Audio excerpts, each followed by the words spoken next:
Esses são os antigos israelitas, guerreiros implacáveis descritos na Bíblia como soldados de Deus. Eles são ferozes, determinados e imbatíveis. Seu líder é Josué, um estrategista militar brilhante, determinado a levar os israelitas até a terra prometida, a terra de Canaã. Para cumprir sua missão, Josué e seu exército travam algumas das batalhas mais brutais descritas na Bíblia. Talvez nenhuma seja mais conhecida que a Batalha de Jericó. Uma história intrincada de espionagem, guerra psicológica e extermínio de uma população inteira. Mas Jericó é só a primeira em uma longa lista de campanhas militares planejadas para conquistar a terra de Canaã. Uma campanha cheia de sangue e morte.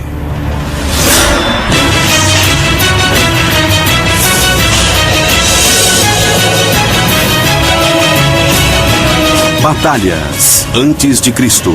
Josué, a matança épica. O poder militar de Josué é primeiro descrito na Bíblia durante a grande campanha do Êxodo na saída do Egito no século 14 a.C. Logo depois dos israelitas terem atravessado o Mar Vermelho, eles são encurralados por um grupo cananeu chamado de Amalequitas. O líder israelita na época era Moisés. Ele escolhe seu guerreiro mais feroz, o jovem Josué, para ser seu comandante. Josué luta brilhantemente e lidera os israelitas para a vitória. Mas tanto ele quanto Moisés percebem que os israelitas precisam ser uma força de combate mais eficiente se quiserem invadir e conquistar Canaã e suas dezenas de cidades-estado fortificadas. Os israelitas são guerreiros de infantaria leve. Eles não podem encarar o inimigo em campos abertos. Os cananeus têm bicas e podem facilmente vencê-los. Então eles ficam no deserto por 40 anos, criando um exército poderoso e muito forte. Josué está impaciente para invadir Canaã, mas aceita a sabedoria de Moisés, que acredita que os israelitas devem ficar no deserto por mais tempo para treinar uma nova e maior força de combate.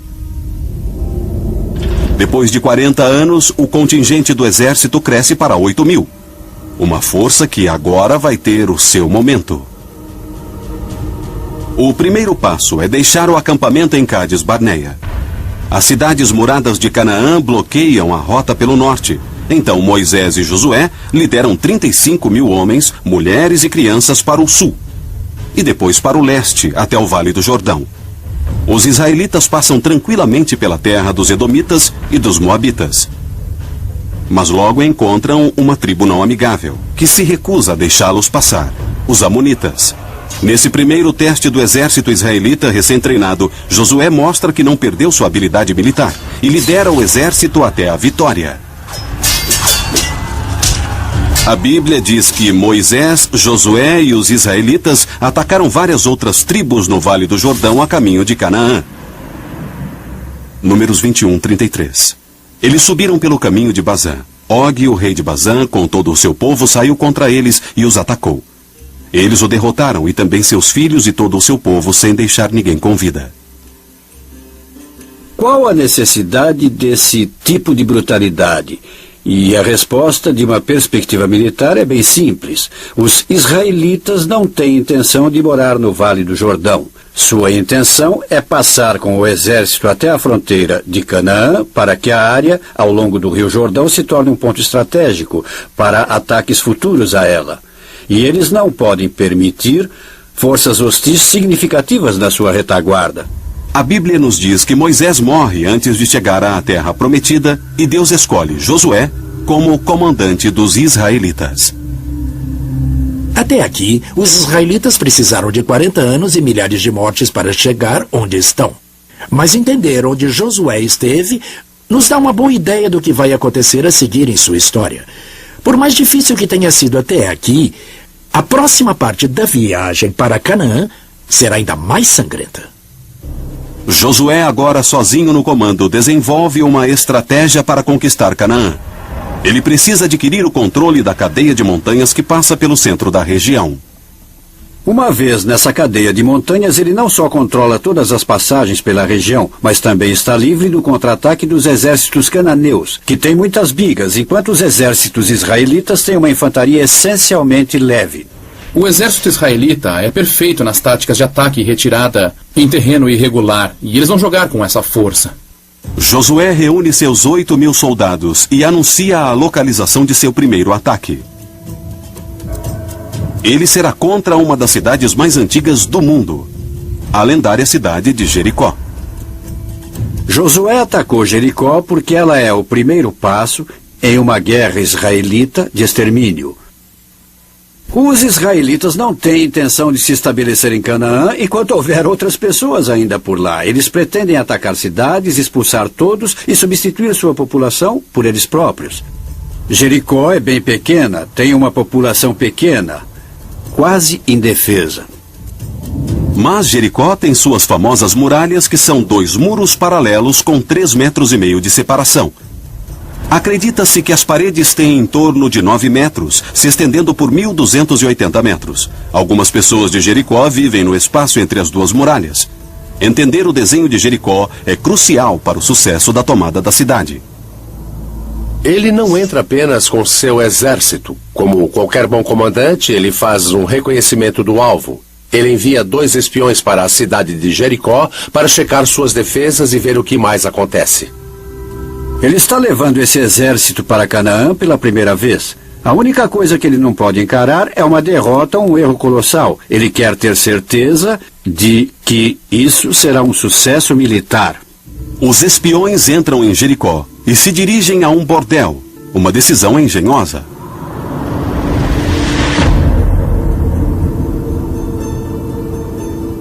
A escolha de uma pensão ou uma casa de prostituição é absolutamente brilhante. É uma cidade pequena, os estranhos são imediatamente reconhecidos. O único lugar onde eles poderiam estar sem se esconderem seria numa casa de prostituição. Também é onde se fala muito, e muita fofoca pode ser ouvida sobre as disposições de tropas, as formas de combate e etc. Eles encontram uma prostituta que concorda em ajudar. Seu nome é Raabe. Raabe conta aos espiões israelitas sobre a situação de Jericó. E o que fica bem claro é que eles têm um moral muito baixo. As histórias das grandes matanças durante a campanha jordaniana chegaram aos seus ouvidos. Então eles estão morrendo de medo de serem atacados. A Bíblia diz que Raabe mora entre as 2 muralhas paralelas. Isso é importante porque, como veremos, há alguns que acreditam que a localização do apartamento de Raabe é a chave para o desenrolar da Batalha de Jericó. Agora anoiteceu e os espiões israelitas estão prontos para sair de Jericó e levar o relatório de inteligência a Josué. Mas seu disfarce é descoberto. O serviço de inteligência do rei de Jericó descobre que espiões israelitas estão na cidade e os rastreia até o apartamento de Raabe. Eles exigem que ela entregue os 2 espiões israelitas. De acordo com a Bíblia, Raabe acoberta os israelitas. De fato, esses homens vieram aqui, mas eu não sabia de onde eram. À noite, ao fecharem a porta da cidade, eles foram embora, não sei para onde. Vão atrás deles. Certamente os alcançarão. Parece que eles ficam satisfeitos com essa explicação. Imagine-se que eles fariam uma busca, mas dada a profissão de Raabe, ela devia ser bastante persuasiva. Então, onde estariam os espiões? A Bíblia diz que ela os escondeu no telhado. Cobertos pela noite, os espiões escapam da cidade e voltam para Josué. Mas antes de irem, eles dizem a Raabe: por ter nos ajudado, quando houver o ataque à cidade, queremos que você e sua família sejam poupados. E para sabermos que essa é a sua casa, Pegue um cordão vermelho, amarre na janela e nenhum mal acontecerá a você ou à sua família. Raabe amarra o cordão vermelho na janela e os espiões descem por uma corda para fora da muralha. Os homens relatam a Josué informações importantes. A pequena população de Jericó está aterrorizada e, portanto, vulnerável. A informação dá a Josué a confiança de que agora é hora de atacar a cidade. Josué lidera seu exército pelo rio Jordão em direção a Jericó. É um exército grande. Nossas estimativas falam de 8 a 9 mil homens. Um dos maiores exércitos que já foram postos em campo em Canaã. Dentro das muralhas, os cidadãos estão apavorados. Aí vem o exército que eles sabem que matou todo mundo a caminho do Vale do Jordão. Jericó é uma cidade pequena de apenas 3 hectares, praticamente o tamanho de 8 campos de futebol americano. Para estimar a população da antiga Jericó, baseado em referências, os historiadores falam em 830 habitantes por hectare urbanizado. Isso vezes uns 8,5 hectares e você chega a uma população de aproximadamente 2.500 mais ou menos. Uns 20% disso pode ter se reunido para defender a cidade. As muralhas têm 1,5 km de circunferência. Então você tem um exército lá fora de 8 a 9 mil homens, cercando uma cidade que não chega a ter 500 soldados dentro das muralhas. É quase 1 para cada 3 metros. O exército israelita pode cercar Jericó com 1 homem a cada metro por 6 vezes. Mas esse imenso exército não ataca. Durante 6 dias, Josué marcha com seus homens ao redor de Jericó. A descrição bíblica do plano soa como absurda. De acordo com ela, Yahvé diz a Josué que ele deve marchar em torno da cidade por 6 dias. De acordo com a Bíblia, no 7º dia, os israelitas deveriam soar suas trombetas ou trompas de batalha. E as muralhas deveriam cair, e todos conhecem a história sobre Josué na Batalha de Jericó e as muralhas que caem. Josué disse ao povo: gritem, porque o Senhor entregou a cidade a vocês. Ao ouvir o toque da trombeta, o povo gritou alto e a muralha caiu. Os homens entraram e tomaram a cidade. As muralhas caíram e as defesas de Jericó também. É um milagre ou há uma outra explicação? As muralhas de Jericó ruíram.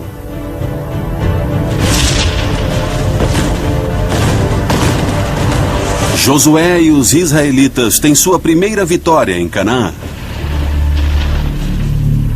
Mas deve haver uma explicação militar mais pragmática, e eu acho que a Bíblia revela se você souber onde procurar.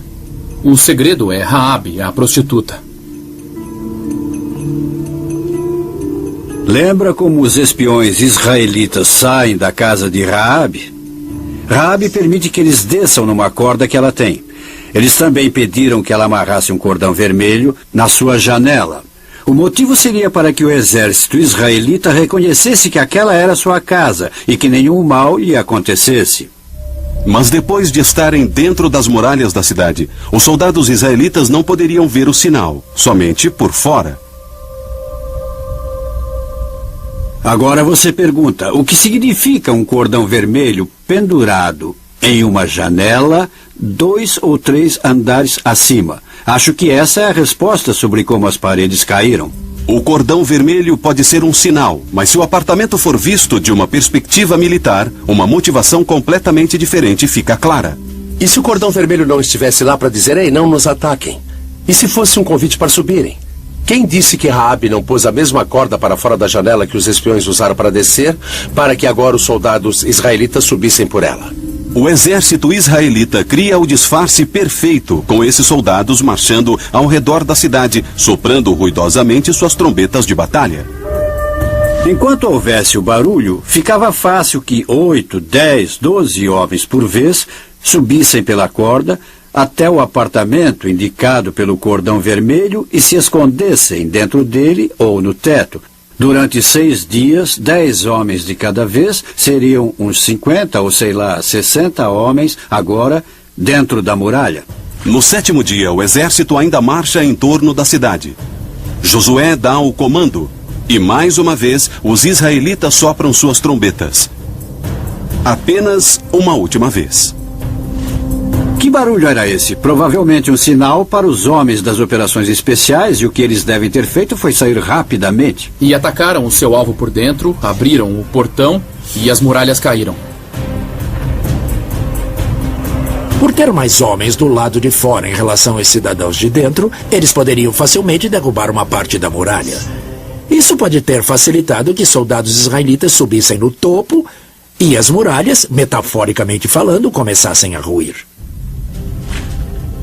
Com a cidade nas mãos de Josué, o que ele fez a seguir realmente horroriza pessoas que leem a Bíblia. Ele executou toda a cidade à espada.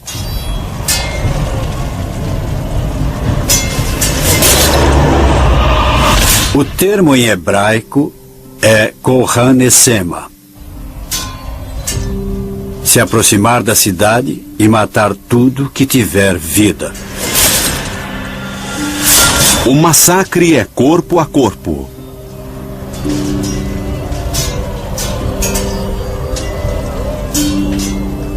É uma guerra de extermínio.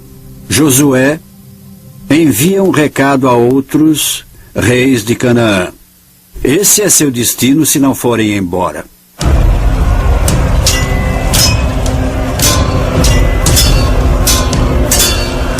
Eles matam todos os homens, todas as mulheres, todas as crianças,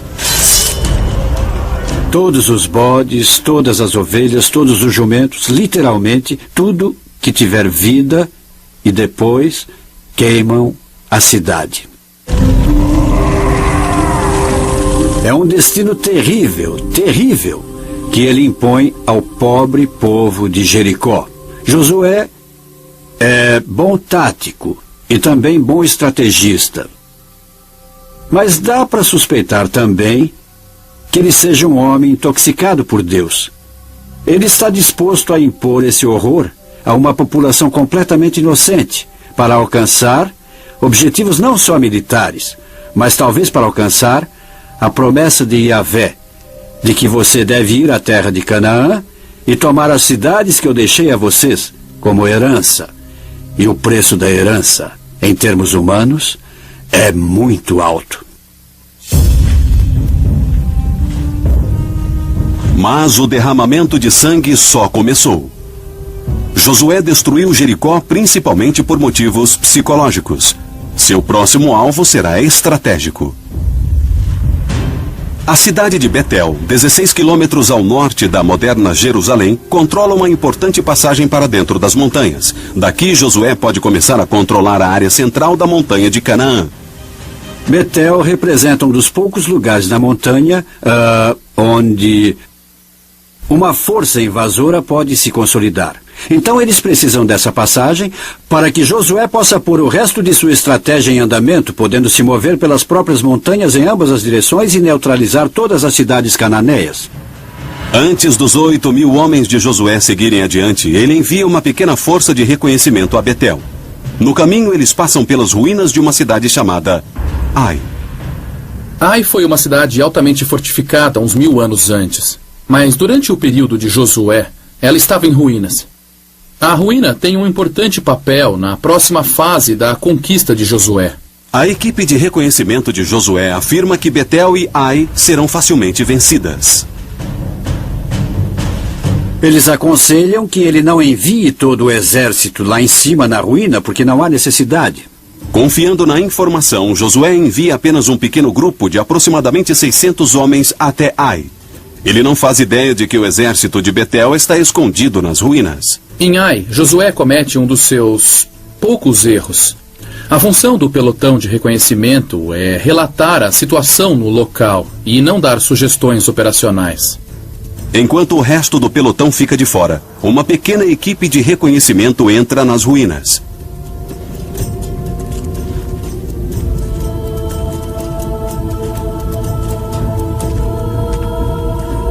O que deve ter acontecido é que o lugar parece deserto e eles entram nas ruínas e ficam encurralados.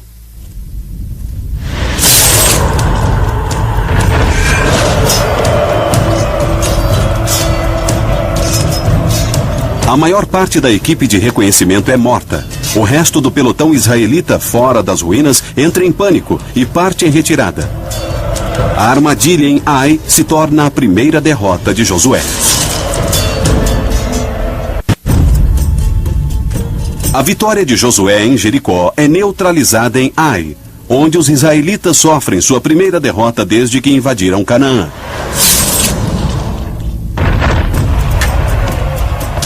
Um pequeno pelotão de soldados israelitas é encurralado e morto por um grupo cananeu chamado de Betelitas. É interessante o que Josué faz ou o que se passa em sua mente na hora. Ele está preocupado. Não tanto com a pequena derrota no campo de batalha, mas está mais preocupado com o efeito disso na psicologia dos cananeus. Ele tinha destruído a cidade de Jericó para espalhar uma onda de terror pelas cidades cananeias, e agora suas próprias forças foram vencidas. Então a Bíblia nos diz que sua preocupação era perder essa vantagem psicológica, e para compensar ele rapidamente decide partir para o ataque. Na manhã seguinte, Josué mobiliza todos os seus 8.000 homens e marcha com eles para Ai.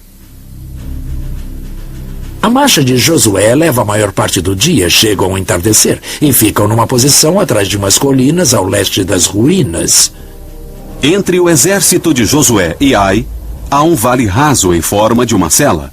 Josué arma o acampamento israelita de forma que fique fora da vista dos betelitas. Depois de observar pessoalmente as ruínas, ele entende como seus homens foram cercados.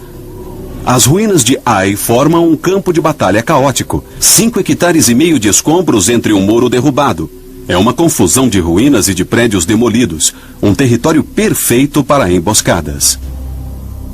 Estava como a cidade de Faluja, depois que os fuzileiros acabaram com ela. Você podia ver que a vantagem tática era poder espalhar suas tropas. Até mesmo um pequeno número de soldados naquele meio urbano, onde eles poderiam tirar vantagem dos escombros. Isso significa que seu adversário não pode dispor seu contingente em batalha como pode em campo aberto. Ele tem que se afunilar em pequenos corredores, onde estariam sujeitos ao combate corpo a corpo. Josué põe um novo plano em andamento. Um plano que mostra seu brilhantismo tático. Será uma farsa que levará os betelitas a cometerem um disparate militar. Ele imediatamente analisa a situação e entende que o exército que está em Ai é provavelmente a maior parte do exército de Betel, mas não todo ele. Então, se decidir atacar aquela ruína, ele vai deixar seu flanco ou sua retaguarda aberta para uma possível coluna se movendo de Betel pela estrada. Ao invés de atacar os betelitas nas ruínas, Josué posiciona alguns de seus homens na planície diante das ruínas, desafiando os betelitas a lutar em campo aberto. Mas ele só alinha uns 1.000 homens seus. O comandante betelita provavelmente pensou: a ameaça israelita foi destruída com o cerco a Jericó. É só isso que eles têm? Nós podemos enfrentá-los. Mas o que o comandante betelita não sabe é que Josué deixou vários milhares de soldados fora de vista atrás das colinas. Ele também reuniu uma outra força de operações especiais de alguns milhares do outro lado de Betel. Convencidos de que seu exército de 2.500 homens pode facilmente derrotar essa pequena força israelita que está diante deles, os betelitas tiram a maior parte de seus guerreiros das ruínas e os levam para a planície. Abrindo mão da vantagem tática da defesa nas ruínas, onde eles teriam a oportunidade de emboscar e fazer um combate corpo a corpo. Os dois exércitos combatem em campo aberto.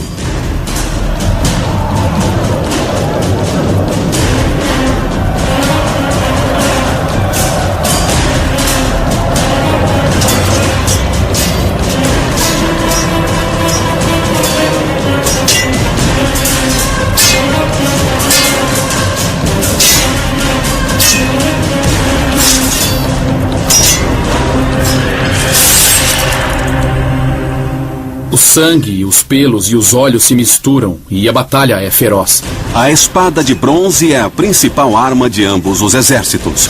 Sua lâmina, de 30 centímetros, e o punhal são forjados a partir de uma única peça sólida de bronze para ter força extra. Ambos também carregam lanças de madeira de 1,80 m de comprimento. Essas armas de ataque são arrematadas com bronze afiado na ponta. Os israelitas também usam atiradeiras que transformam pequenas pedras em projéteis fatais que matam como balas. Rapidamente, o campo de batalha em Ai vira uma zona de morte. Os israelitas ainda no campo de batalha estão exaustos e batem em retirada. Nesse ponto, os betelitas, claro, começam a correr e a persegui-los, mas o fato realmente interessante é que as unidades reserva que os betelitas deixaram para trás, em Ai, também abandonam as ruínas e começam a se unir na perseguição, imaginando alcançar os israelitas, fazer grande matança e acabar com essa ameaça de invasão israelita de uma vez por todas. Quando Josué chega ao topo da montanha, ele para, vira e faz uma espada brilhar ao sol, dando um sinal aos 1000 israelitas escondidos a oeste da ruína. Assim que estendeu a mão, os da emboscada partiram correndo de seus postos. Josué sinaliza aos seus homens. Eles saem de seus postos e queimam completamente o acampamento betelita em Ai.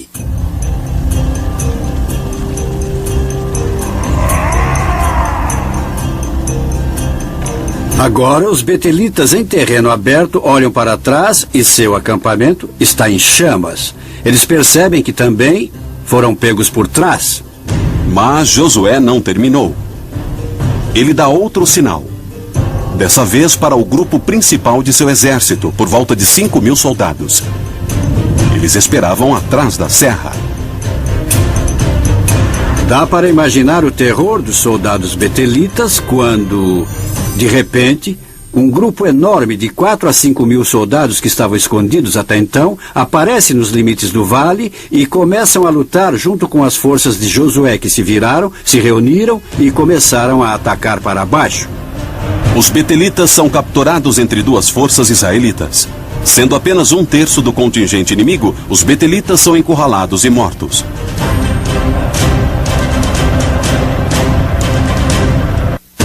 Na batalha de Ai, o comandante militar israelita Josué usa táticas de batalha superiores para vencer o grupo cananeu chamado de betelitas. O que Josué faz em Ai é blefar. Ele não mostra tudo o que tem e obriga o seu oponente a apostar tudo. E então faz uso de seu poder. Vamos ver na vida de Josué essas indicações de um tático brilhante, de um indivíduo, um estrategista, um homem que tem um pulso firme na realidade militar. Os israelitas são guerreiros experientes que têm os números, e Josué, um comandante brilhante, a seu favor. O resultado é uma matança total. Os betelitas são rapidamente cercados e são massacrados. Josué ordena o extermínio de todos eles. E mais uma vez, você vê o que ele faz, o que Josué está fazendo. Sabe, é uma história muito cruel. Mas ele tem um propósito duplo aqui. Primeiro, ele quer retomar a vantagem psicológica instaurando o terror dos reis cananeus remanescentes. E depois, ele não pode simplesmente permitir que as forças betelitas continuem atrás de sua linha de comunicação. Eles todos têm que morrer e todos morrem. E isso inclui o rei betelita, que é capturado vivo. Josué ordena que seus homens levem o rei aos portões de Betel, onde ele é enforcado. Ele enforca o rei em uma árvore e o deixa lá até a noite. Com a execução pública do rei betelita e seu exército destruído, a cidade estratégica de Betel se rende. O brilhantismo tático de Josué fica claro na batalha de Ai. Se ele tivesse apresentado seu exército inteiro diante da cidade, os betelitas nunca sairiam e o enfrentariam em campo aberto. Eles teriam visto claramente que eram minoria e que seriam destroçados na cidade. E ele seria enredado em uma longa batalha lenta e desgastante. E isso era algo que Josué não poderia arriscar. Ele não poderia arriscar perder tempo e nem homens. Josué agora ganhou iniciativa estratégica e iniciativa tática. Ele destruiu Jericó, liderou com sucesso seu exército até que tomasse a abertura para a cadeia de montanhas que atravessa Israel longitudinalmente, e ele também retomou a vantagem psicológica mais uma vez. Ele pôs medo nos corações dos reis cananeus, cujos reinos se localizam na cadeia de montanhas, principal alvo estratégico das operações militares de Josué. O próximo passo de Josué é diplomático. Ele convence tribos cananeias nas montanhas a se aliarem aos israelitas. Essas são tribos que estão armadas com suas próprias forças militares, assim como os israelitas, e estão fora da influência das cidades-estado cananeias. Isso soa para ele como enorme vantagem militar. Primeiro, agora ele pode se mover pelas montanhas, pelo menos para o norte, sem ter que lidar com essas tribos, porque elas agora são aliadas. Em segundo, elas tornaram a logística dele mais fácil. Elas também tinham suprimento de flechas, também tinham colheitas e animais que poderiam fornecer. Eles não têm nenhum ganho, claro, protegendo os estados cananeus. Então entram para o exército de Josué como mercenários. Usando dados populacionais, podemos estimar que o exército de Josué em Jericó era de uns 8.000 homens. E apesar da Bíblia não nos dizer quantos homens foram acrescentados, não seria estranho que fossem ao menos 3 ou 4.000. Então você tem uma força militar com um contingente de aproximadamente 12.000 soldados. Com o exército fortalecido, Josué marcha até seu próximo alvo, Gibeão. Uma cidade murada montanhosa localizada estrategicamente. Gibeão controla uma passagem importante de leste para oeste e uma grande rota de comércio de norte a sul. É aí que Josué ganha sua guerra psicológica. A notícia da matança em Jericó e em Ai chegou a Gibeão. A Bíblia diz que eles estavam morrendo de medo. Eles sugerem a Josué que não há necessidade de uma batalha, que eles se tornarão seus aliados. O plano de Josué está se encaminhando. Ele fecha um pacto com Gibeão e une sua força de combate à dos israelitas. Juntos, eles cortam importantes rotas de comércio cananeias no centro da cadeia de montanhas da região. Essa não é uma situação que os reis cananeus podem tolerar por muito tempo. Então o rei Jebuseu de Jerusalém, Adonisedeque, envia uma mensagem aos outros 5 grandes reis da região para que se unam contra Gibeão, e os 5 e os exércitos de todos os 5 reis começam a convergir para Gibeão. Eles começam a rodeá-la e fecham o cerco. Os 5 reis cananeus comandam uma força combinada de aproximadamente 15.000 homens. Eles são um exército poderoso de infantaria bem armada e bigas. Poucos armados e cercados, os gibeonitas enviam uma mensagem a Josué sobre o cerco. Os gibeonitas mandaram dizer a Josué no acampamento em Gilgal: não abandonem seus servos. Venham depressa nos salvar, pois todos os reis amorreus que vivem na serra se reuniram contra nós. Josué honra o pacto. Passaram-se apenas 2 meses da batalha de Ai, mas a máquina militar israelita está em ação novamente. Eles começam uma marcha noturna de 29 quilômetros em um dos terrenos mais acidentados de toda Canaã. De Gilgal a Gibeão, você sobe 450 metros de altitude. E estamos falando em movimentar muita gente, umas 12.000, em um terreno rochoso. Fazendo isso com comando e controle para levar esse grupo até uma posição em que possa atacar, conseguindo assim uma surpresa tática. Em algum ponto no meio da noite, os israelitas chegam ao lado leste de Gibeão.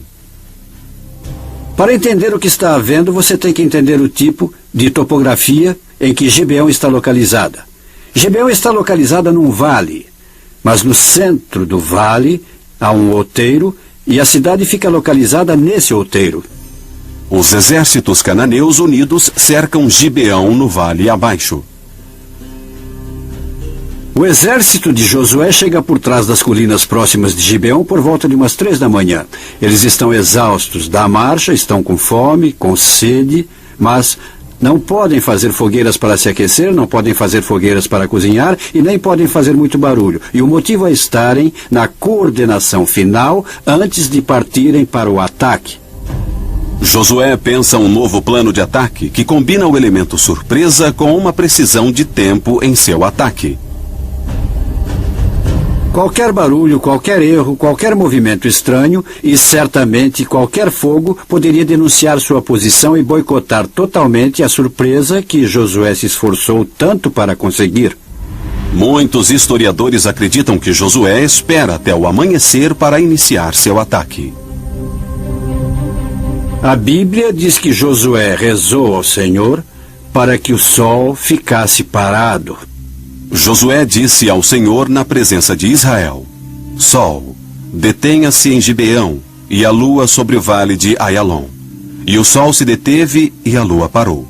Nunca antes nem depois houve um dia como esse, em que o Senhor obedeceu a um homem. O que deve ter acontecido em termos físicos foi que era de manhã cedo e o sol está nascendo e a lua ainda estava presente no céu. Parece que foi isso que aconteceu. Isso nos dá uma ideia do movimento do dia em que houve essa batalha. O momento do dia é crucial, porque ele usa uma força da natureza como aliada: o sol. Josué lidera esse exército para cima do outeiro e ataca o outeiro abaixo com o sol em suas costas. Ele toma os exércitos cananeus que ainda estão no acampamento tomando seu café, ainda em suas tendas, meio sonolentos, e eles são massacrados. A carnificina começa.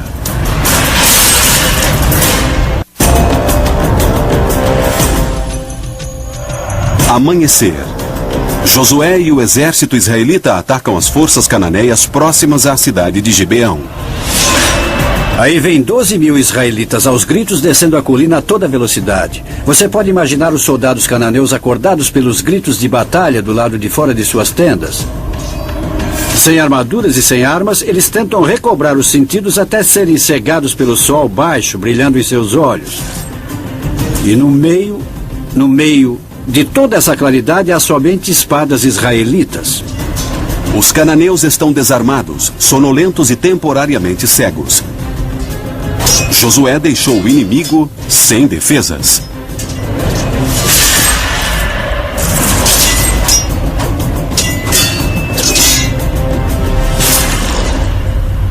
Vemos de novo seu conhecimento do terreno e sua tática. As montanhas rodeiam toda Gibeão. Josué poderia ter colocado seu exército em qualquer lugar, mas colocou numa posição em que, quando o sol nascesse de manhã, ele pudesse estar nas suas costas. E ele atacou um inimigo que ainda não comeu e nem acordou totalmente, tirando vantagem do terreno, da geografia e até do movimento do sol, transformando tudo em vantagem para seu objetivo tático. É uma matança fácil. Os que não foram mortos, fugiram. Mas não há escapatória. Os israelitas caçaram todos, determinados a não deixar sobreviventes.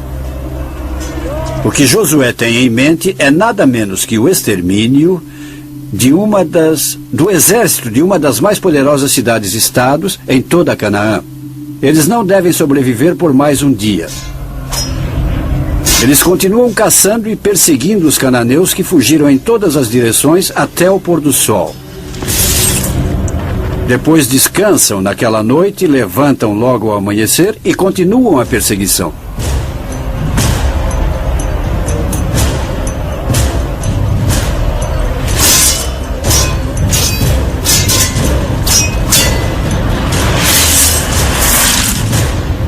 Estamos falando de uma infantaria que se moveu por 48 quilômetros em 48 horas, 2/3 desse tempo, envolvidos em combate. É um grande feito militar para qualquer força militar, até mesmo uma moderna.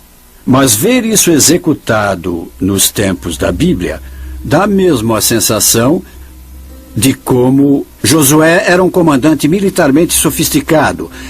É simples, basta ver que ele lutou uma das maiores e mais estudadas batalhas da história do mundo. É uma vitória estratégica crucial para os israelitas e um momento decisivo na invasão de Josué a Canaã. Nesse momento, Josué já tinha alcançado muitos dos seus objetivos estratégicos. Ele está no controle da maior parte da cadeia de montanhas. Ele também já fez acordos ou destruiu a maior parte das cidades-estado cananeias. Então, Josué foi bem-sucedido em grande parte. De acordo com a Bíblia, Josué continua vencendo dezenas de reinos cananeus, mas não consegue capturar toda a terra prometida.